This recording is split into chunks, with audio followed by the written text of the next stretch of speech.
Assalamualaikum warahmatullahi wabarakatuh. Sidang jemaah Masjid Wak Tanjung, muslimin muslimat yang dirahmati Allah, alhamdulillah kita bersyukur kepada Allah Subhanahu wa taala. Sekali lagi kita dapat bertemu dalam siri kuliah Khazanah Islam yang berkaitan dengan kesihatan kita. Mudah-mudahan semua kita dalam keadaan sihat, ceria dan begitu juga gembira tadi, di samping keluarga yang dikasihi. Maka pada minggu pagi ini, episod yang ke-19, kita akan ambil satu lagi, yakni keajaiban rimpang dan bumbu dapur anda tadi. Pada episod yang ke-19, kita telah ambil tentang keajaiban halia ataupun zamjabil ataupun jahe tadi. Kita telah ambil tentang manfaat halia ataupun zamjabil, ada lebih kurang 20, tapi kita ambil 10 sahaja, yakni di antaranya khasiat dan keajaiban halia adalah mengobati obat radang sendi ataupun rheumatism, pengontrol gula darah yang baik untuk penderita diabetes untuk menstabilkan blood sugar levelnya. Yang ketiga, menghilangkan gatal tenggorokan kita apabila mempunyai lendir-lendir ataupun kahak. Yang keempat, halia juga dapat melancarkan sistem peredaran darah ataupun blood circulation. Yang kelima, membasmi bakteria ataupun zat berbahaya dalam tubuh badan kita. Yang keenam, obat randang sendi ataupun dipanggil inflammation. Yang ketujuh, pengontrol gula darah yang baik dan seterusnya. Maka Allah Subhanahu wa taala berfirman di dalam surah Yunus ayat 57 yang berbunyi, A'udzu billahi minasyaitonir rajim. Ya ayyuhan nas qad ja'atkum mau'izatum mir rabbikum wa shifaa'un lima fis sudur wa hudan wa rahmatun lil mu'minin. Qul bifadlillahi wa rahmatihi fabidzalika falyafrahu huwa khairu mimma yajma'un. Sadaqallahul azim, yang bermaksud, hai manusia, sesungguhnya telah datang kepada kamu pelajaran mau'izah daripada Tuhan kamu dan penyembuh ataupun syifa terhadap apa-apa penyakit dalam dada, jiwa, dan petunjuk, wa hudan wa rahmatul lil mu'minin, dan begitu juga petunjuk dan rahmat bagi orang-orang yang beriman. Surah Yunus ayat 57. Begitulah kita lihat bagaimana obat ilahiyah yang berunsurkan kepada ayat-ayat Al-Quran, begitu juga ayat-ayat syifa, dan bagaimana kita menggabungkan pengobatan ilahiyah, ayat-ayat Al-Quran dan obat-obat alamiah yang Allah taburkan di atas muka bumi. Di antaranya telah diamalkan oleh datuk nenek kita beratus tahun lamanya tentang rimpang-rimpang ataupun bumbu-bumbu yang terdapat di dapur kita tanpa kita sedari. Walaupun selama ini kita gunakan untuk membuat masakan kita, lauk pauk kita, tetapi tanpa kita sedari bahawa ada beberapa keajaiban daripada rimpang-rimpang bumbu dapur kita. Di antaranya temulawak, halia, ada 3 macam jenis halia, putih, kuning dan merah. Begitu juga tamarin, asam jawa, kencur, gula melaka ataupun raw sugar, kayu manis, bunga cengkeh, guarana dan sebagainya. Semuanya di mana Allah telah taburkan di atas muka bumi untuk menjadi penawar bagi kita pada bila-bila masa. Maka pada episod yang ke-19 ini, minggu ini, kita akan ambil satu lagi keajaiban rimpang-rimpang dapur anda, yakni kunyit untuk kesihatan ataupun dipanggil turmeric for health tadi. Yang pertama, kita lihat di antara kajian-kajian yang telah dilakukan sebanyak 600 kajian terhadap kunyit. Di antaranya, ia dapat meningkatkan daya tahan ataupun immune system. Kunyit mengandungi zat curcumin yang bekerja meningkatkan daya tahan ataupun dipanggil immune system kita. Begitu juga boleh membantu mengobati radang ataupun inflamasi. Begitu juga mengurangi rasa mual atau nuansa, mengatasi perut yang kembung, mengurangi nyeri sakit saat anak-anak wanita kita mengalami haid, mencegah sel-sel kanser, dan yang ketujuh mengobati alergi. Maknanya ada orang yang mempunyai alergi terhadap sesuatu perkara ataupun obat ataupun udara ataupun sebagainya. Dan yang ke-8, menangkal bakteria jahat, insya-Allah taala, semuanya dengan izin Allah. Yang pertama, muslimin muslimat, kita telah mengetahui beribu tahun, yakni tentang kunyit. Ini dikatakan kunyit hidup ataupun halia, yang telah kita ambil khasiatnya. Bagaimana yang telah dijadikan kajian. Tahu tak anda bahawa pada kunyit ini mengandungi berbagai-bagai mineral, antaranya magnesium, iron, besi, manganese, kalsium, sodium, potasium, lead, zinc, kobalt dan aluminium tadi. Semua mineral-mineral ini begitu penting yang diperlukan oleh tubuh badan manusia. Ketahuilah bahawa kunyit untuk kesihatan sudah tidak asing lagi digunakan oleh masyarakat India selama 500 tahun dan telah dijadikan 600 kajian yang dilakukan terhadap kunyit. Begitu juga ia memiliki berbagai nutrisi sihat yang diperlukan oleh tubuh badan manusia. Bahkan bukan hanya untuk merawati tubuh badan kita yang dalaman, bahkan luaran dan sebagainya. Ketahuilah bahawa kunyit, Masya Allah, memiliki sejumlah kandungan. Di antaranya yang warna kuningannya ataupun dipanggil curcumin ataupun curcuminoid, sebuah senyawa daripada diaryl heptanoate, sekitar 3 hingga 4% terdapat pada kunyit adalah terdiri daripada curcumin. Itu pun mengikut macam mana kita menanamnya dengan menggunakan baja-baja organik, dan apabila kita membuat campuran antara kunyit, halia dan begitu juga lada hitam, ia boleh meningkatkan dia punya curcumin. Begitu juga minyak esensial untuk disapu luaran. Mengandungi pada kunyit itu, minyak esensial mengandungi lebih kurang 2 hingga 5% yang terdiri daripada turunan phenylpromana ataupun tamaron ataupun aryl tamaron ataupun alpha tamaron dan beta tamaron. Masya Allah. Seterusnya, curcumin yang terdapat di dalam turmeric ataupun kunyit, dia mengandungi antioksidan. Antioksidan curcumin ini memungkinkan untuk melindungi sel-sel usus besar ataupun daripada melindungi sel-sel usus besar kita daripada radikal bebas ataupun dipanggil free radical yang dapat merosakkan DNA kita tadi.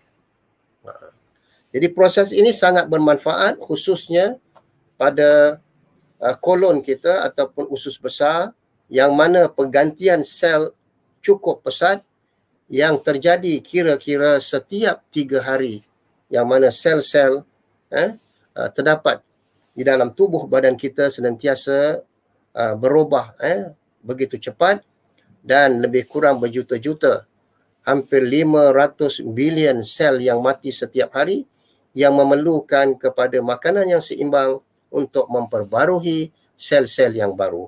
Jadi di antaranya adalah kunyit hidup yang amat bermanfaat untuk menggantikan sel-sel yang baru ini. Begitu juga kita mengetahui bahawa kunyit hidup amat bermanfaat untuk anak-anak yang mengalami hidung yang berai ataupun selsema. Jadi kalau dulu kita lihat datuk nenek kita, dia akan patahkan kunyit ini dan dia hiris dan diletakkan di mana? Di dahi, antara dahi dengan hidung. Setelah 15 minit, 20 minit, maka hidungnya akan kering daripada berair akibat daripada selsema. Itulah keajaiban yang mana kita lihat ubat instan yang terdapat di dalam dapur-dapur kita ataupun rimpang bumbu yang terdapat pada dapur kita setelah diamalkan ribuan tahun. Begitu juga yang keenam, khasiat curcumin ataupun turmeric dapat membantu mengatasi peradangan ataupun anti-inflammation. Berbeza dengan ubat-ubatan yang lain yang berhubungan dengan kesan efek toksid yang bertujuan untuk pembentukan ulkus. Dan turmeric juga mempunyai penurunan jumlah sel darah putih. Mereka yang mengalami penurunan jumlah sel darah putih dan pendarahan usus. Maka curcumin tidak menghasilkan toksid ataupun sebagainya. Bahkan curcumin dapat melakukan detoxification, maknanya pembuangan racun yang terdapat di dalam tubuh badan kita. Ketahuilah, masyarakat Indonesia, sebahagian daerah yang saya pergi pengalaman, mereka yang sering merokok berpuluh tahun tadi. Jadi bagaimana mereka nak mengatasi toksid-toksid ataupun nak membuang racun-racun yang terdapat di dalam tubuh badan kita, dan begitu juga mereka mencampurkan, kalau kita lihat ibu-ibu yang menjual jamu di tepi jalan, mereka mencampurkan halia, kunyit dan ditaruh sedikit gula merah ataupun madu asli. Kemudian mereka melakukan minuman untuk membuang pembuangan racun ataupun kesan daripada kafein yang terdapat pada rokok yang mereka hisap selama ini. Itu keajaiban bagaimana mereka mengatasinya. Dan yang ketujuh, yang ke-8 adalah antioksidan. Dikatakan clinical studies have shown that curcumin in turmeric also exert very powerful antioxidant effects. Dikatakan kajian-kajian klinikal telah membuktikan bahawa curcumin yang terdapat pada turmeric, dia telah dapat meningkatkan satu daya yang sungguh hebat terhadap kesan antioksidan. Apakah itu antioksidan? Bahasa yang paling mudah kita lihat adalah kekaratan. Contoh yang paling mudah, apabila anda memotong apple, kemudian dibiarkan 10 minit, 15 minit, 20 minit, tiba-tiba isi apple itu akan mula mengandungi kuning-kuningan seperti kekaratan. Jadi begitulah keadaannya, bukan hanya pada pada apple sahaja, bahkan pisang. Apabila kita kupas kulitnya, kita biarkan tak berapa lama, 10 minit, 15 minit, warnanya akan tukar. Begitulah keadaan dia panggil antioksidan untuk membersihkan kekaratan dalam tubuh badan kita, sel-sel kita dan begitu juga dalam darah kita.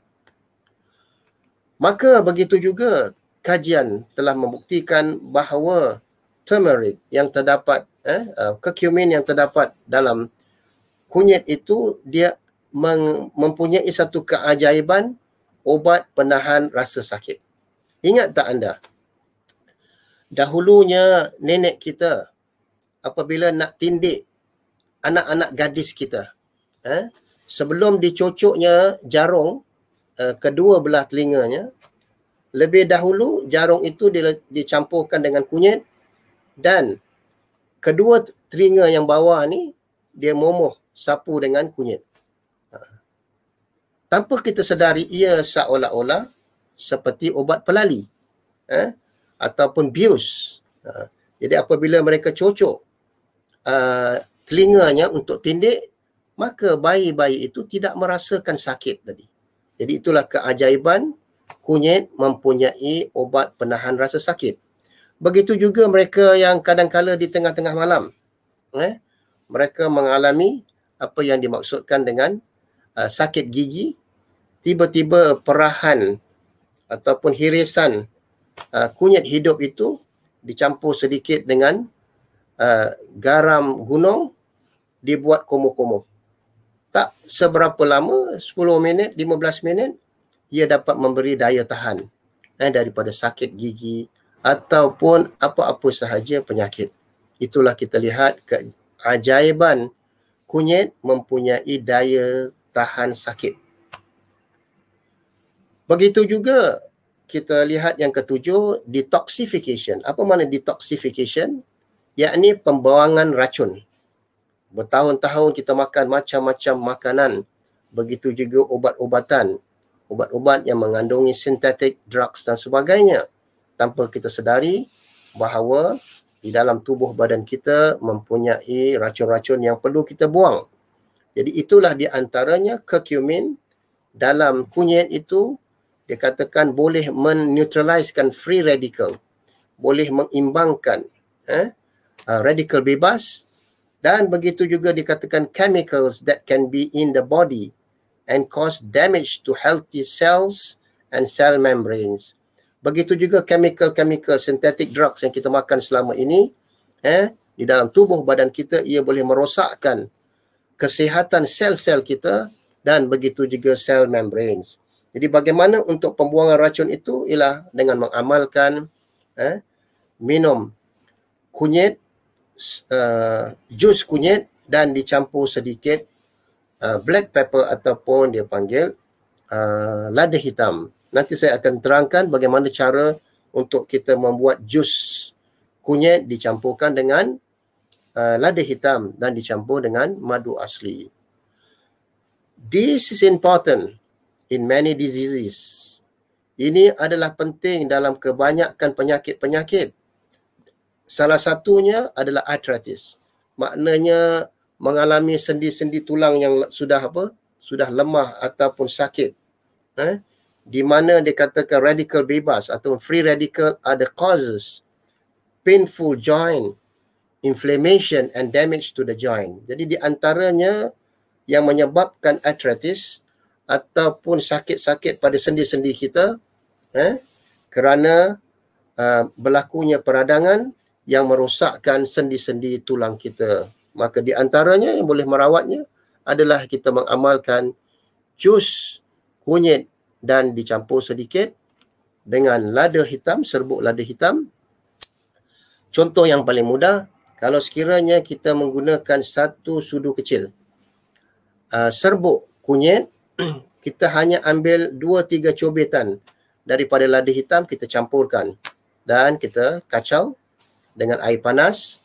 Setelah dingin barulah kita masukkan madu asli 1 sudu, makan tadi. Seterusnya, marilah kita lihat apakah di antara keajaiban apabila kita campurkan kunyit dengan black pepper. Di antaranya adalah anti-inflamasi ataupun peradangan.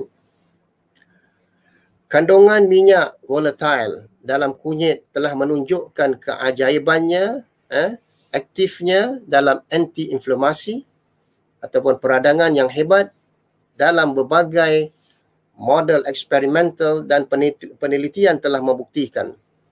Sebagaimana saya katakan tadi, 600 kajian telah dilakukan terhadap kunyit hidup. Dalam banyak penelitian, kesan dipanggil efek anti-inflamasi pada curcumin ataupun kunyit,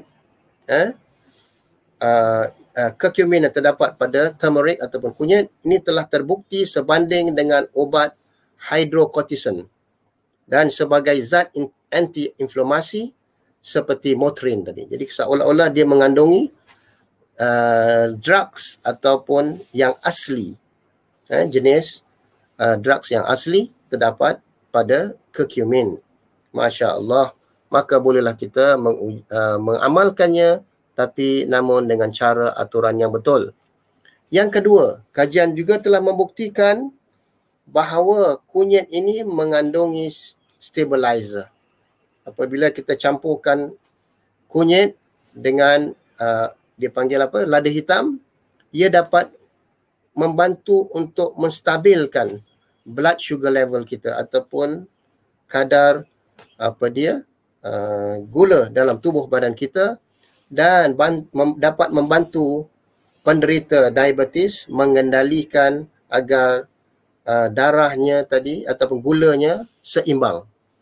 Dikatakan melansir Everyday Health, makna kesihatan harian, curcumin yang terdapat pada kunyit mampu menurunkan kadar glukos yang dipercayai mencegah diabetes type 1 dan 2, dan ini telah banyak dilakukan.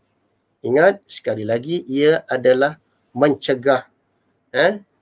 Bukan maknanya mengobat segala-galanya bagi penderita diabetes. Hal tersebut berkat kandungan anti-inflamasi dan begitu juga antioksidan yang menekan kadar insulin serta menstabilkan gula darah dan lemak darah, dipanggil hyperlipidemia. Maka hyperlipidemia berkolerasi dengan tingginya kolesterol jahat ataupun dia panggil low density lipoprotein tadi. Jadi itulah yang dikatakan tadi bagaimana peranan kunyit apabila dicampur dengan black pepper ataupun dia panggil lada hitam, ia dapat menstabilkan gula darah kita dan lemak-lemak darah yang terkandung ataupun lemak yang terkandung pada saluran darah kita. Seterusnya, sebagaimana kita ambil tadi tentang kehebatan kunyit apabila dicampur dengan lada hitam, ia mempunyai satu kekuatan semacam dia panggil bius ataupun dikatakan sebagai painkiller. Manfaat kunyit berikutnya berguna untuk meredakan rheumatism ataupun arthritis, sendi-sendi tulang, dan begitu juga sakit gigi sebagai penawahan rasa sakit.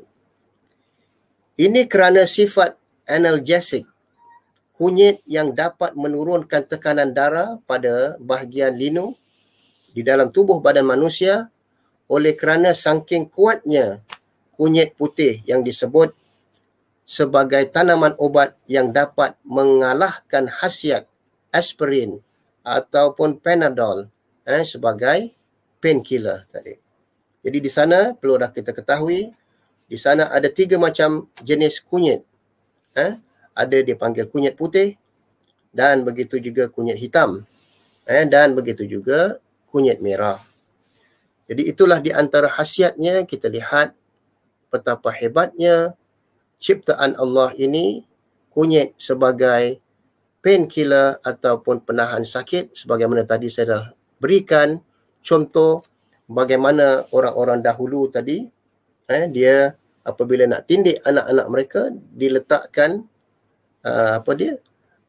kunyit basah ni tadi di sapu di daerah kedua kunyit telinga anak-anak yang hendak ditindik. Masya Allah. Cara mengolah kunyit putih untuk sebagai penahan rasa sakit ataupun painkiller begitu mudah. Ambil kunyit hidup sebesar ibu jari, lebih kurang 700 gram. Lebih kurang 70 gram, maaf. Lebih kurang ini 70 gram ataupun 60 gram. Ditumbuk halus, kemudian direbus lebih kurang 20 hingga 30 minit.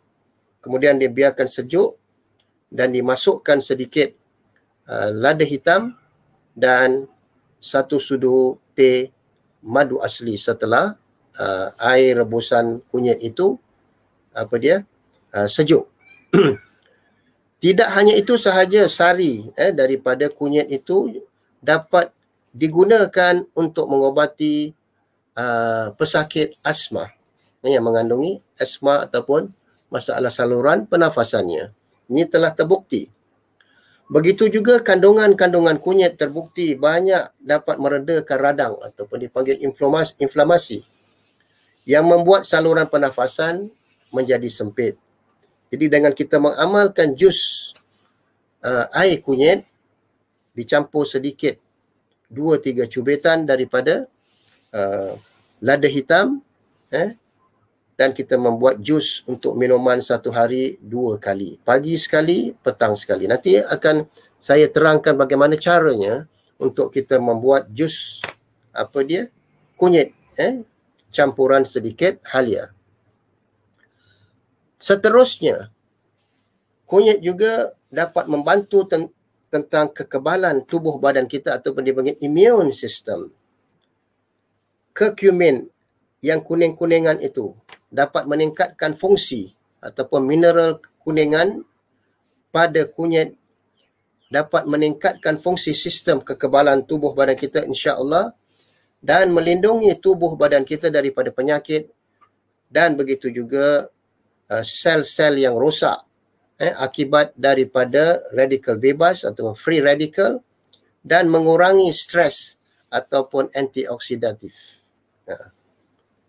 Maknanya apabila seseorang itu dia dalam keadaan depresi ataupun stres, dia minum jus air kunyit itu, insya-Allah dia dapat melegakan sedikit stres ataupun dia panggil kemurungan.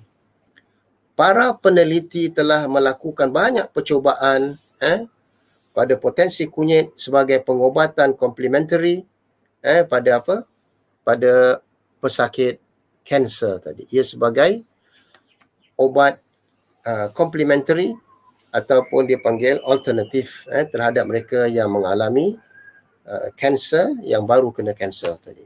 Mereka mengamalkan minuman air kunyit campur dengan lada hitam sedikit dan madu telah diamalkan.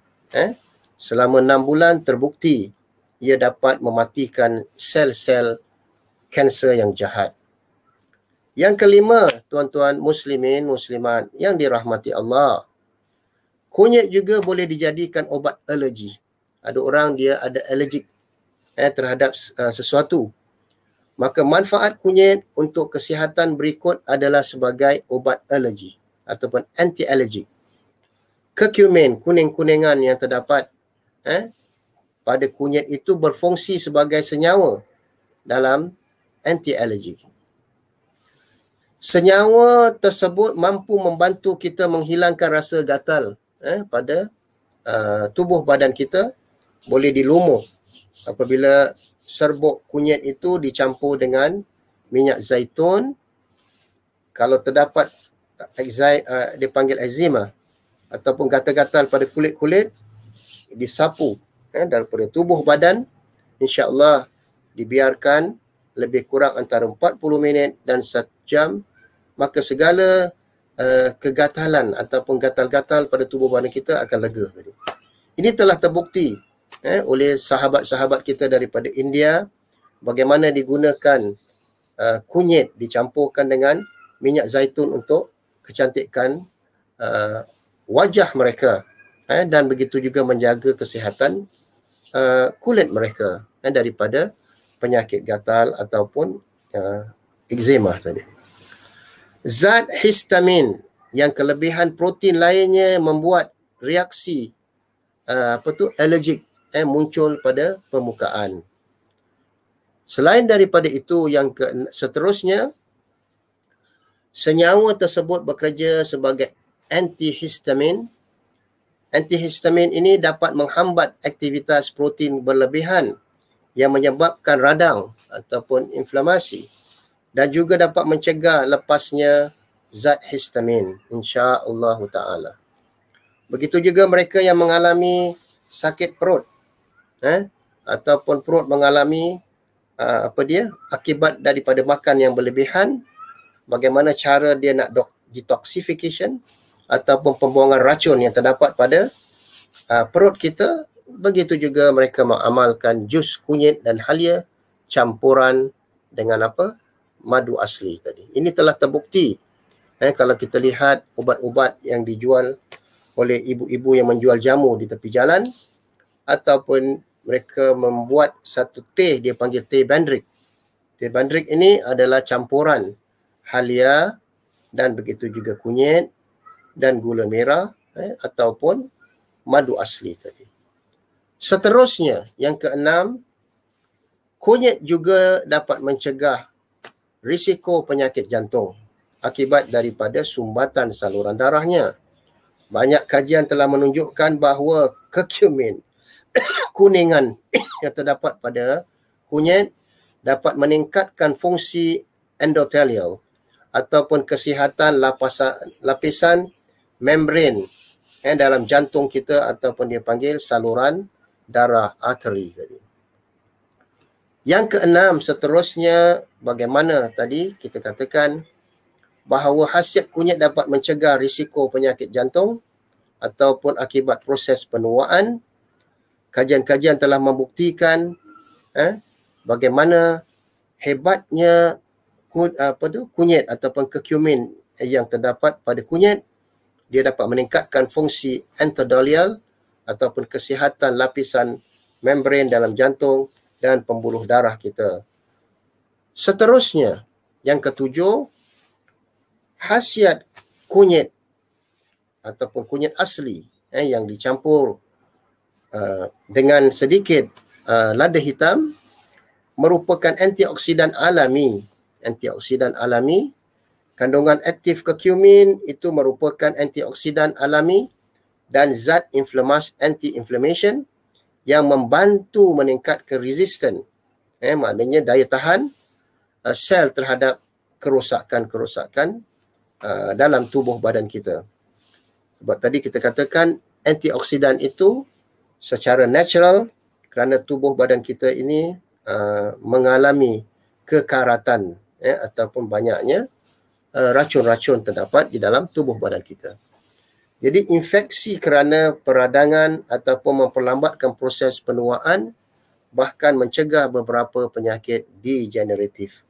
Kita lihat bagaimana keadaan mereka yang ada di India ataupun Indonesia yang telah mengamalkan puluhan tahun memakan kunyit hidup, dibuat berbagai-bagai macam ubat ataupun mencegah berbagai-bagai macam penyakit dengan izin Allah. Dan detoxification telah saya terangkan bagaimana peranan kunyit hidup dapat melakukan pembuangan racun dalam tubuh badan kita. Seterusnya, kunyit ataupun curcumin yang terdapat pada kunyit, apabila kita minimum larutan kunyit yang hangat ataupun meminum jus kunyit hangat, dapat membantu meredakan rasa perih ataupun nyeri dalam perut, yang sebagaimana kita katakan akibat daripada makanan yang tidak teratur. Tidak hanya itu sahaja, kandungan-kandungan kaya di dalam kunyit yang dapat melawan bakteria jahat lainnya yang menyerang organ intim wanita ataupun dia panggil rahim tadi. Seterusnya, mereka yang mengalami masalah stres, depresi ataupun kerundungan, apabila kita campurkan tadi, dikatakan satu sudu kecil serbuk kunyit dan 2-3 cubit lada hitam dicampur dengan madu asli, dia dapat membantu mereka yang mengalami mental health ataupun kesihatan mental, ataupun kadang-kala ada orang dia mengalami bipolar. Bipolar, dia sejenis stres yang mana kadang-kala dia gembira, tapi kadang-kala tiba-tiba dia dirundung malang ataupun depresi tadi, ataupun kemurungan. Jadi apabila mereka mengamalkan dengan izin Allah, jus kunyit hidup dan begitu juga halia campur sedikit dengan lada hitam, telah terbukti dapat mengatasi kesihatan mental ataupun penyakit dipanggil bipolar. Seterusnya, marilah sama-sama kita mempelajari ataupun ingin kita berkongsi bagaimana kita nak buat jus kunyit halia dengan campuran madu asli. Contohnya boleh juga kita lakukan sama ada dengan menggunakan organic turmeric powder. Sebaik-baiknya kita menggunakan kunyit hidup ataupun halia hidup. Ada 7 langkah. Yang pertama, ambillah sebesar ibu jari, 2 ibu jari kunyit hidup, dan begitu juga 2 ibu jari halia hidup yang putih. Kemudian yang kedua, kita blend kedua-duanya hingga halus ataupun ditumbuk. Kemudian masukkan 2 gelas air kelapa muda. Campurkan yang keempat, air kelapa muda dengan kisaran kunyit dan halia tersebut, dan kita rebus lebih kurang antara 25 minit dan 30 minit dengan api yang kecil. Maka setelah sejuk, masukkanlah 1 sudu madu asli, dan begitu juga setengah sudu teh lada hitam, dan diaduk dan dikacau. Boleh menjadi 1 gelas jus kunyit dan halia, dan kita bantu dengan cara perubatan ilahiyah dengan membaca surah Al-Fatihah ataupun apa-apa saja ayat Quran, dan begitu juga ruqyah untuk kita jadikan gabungan antara obat-obat ilahiyah dan begitu juga perubatan alamiah. Maka lakukanlah sebagaimana saya katakan tadi. Sekali lagi, kita ambil 2 ibu jari kunyit hidup dan 2 ibu jari halia putih. Kita blend dan masukkan 2 gelas air kelapa muda, dan campurkan air kelapa muda dengan kisaran kunyit dan halia tersebut. Rebus, sebaik-baiknya kita punya rebusan itu adalah pasu. Selama 25 minit, setengah jam dengan api yang kecil. Setelah itu kita biar ia sejuk selama 15 minit. Barulah dimasukkan 1 sudu madu asli dan campur sedikit setengah sudu teh lada hitam, dan dikacau dengan izin Allah. Kita meruqyahkan diri kita, dan mudah-mudahan dengan izin Allah dapat membantu dan mencegah berbagai-bagai macam penyakit. Sebagaimana sabda Nabi SAW, qala likulli da'in dawa, fa idza usiba da'ud dawa bari'a bi idznillah, atau kama qala. Maknanya setiap penyakit itu Nabi SAW mengatakan ada obatnya. Apabila obat dan penyakit sepadan ataupun jodoh, pasti ia akan sembuh biiznillah. Mudah-mudahan semoga Allah Subhanahu Wa Taala menyembuh segala macam penyakit yang terdapat dalam tubuh badan kita daripada keajaiban rimpang dan bumbu-bumbu dapur kita. Allahumma afina fi abdanina, Allahumma afina fi asma'ina, Allahumma afina fi absarina wa tahhir qulubana, amin ya rabbal alamin. Semoga berjumpa lagi pada episod yang ke-20 Khazanah Islam. Assalamualaikum warahmatullahi wabarakatuh. A'udzu billahi minasyaitonir rajim. Wal 'asri innal insana lafi khusr illa alladhina amanu wa 'amilus shalihat wa tawasaw bil haqq wa tawasaw bis sabr. Wassalamu alaikum warahmatullahi wabarakatuh.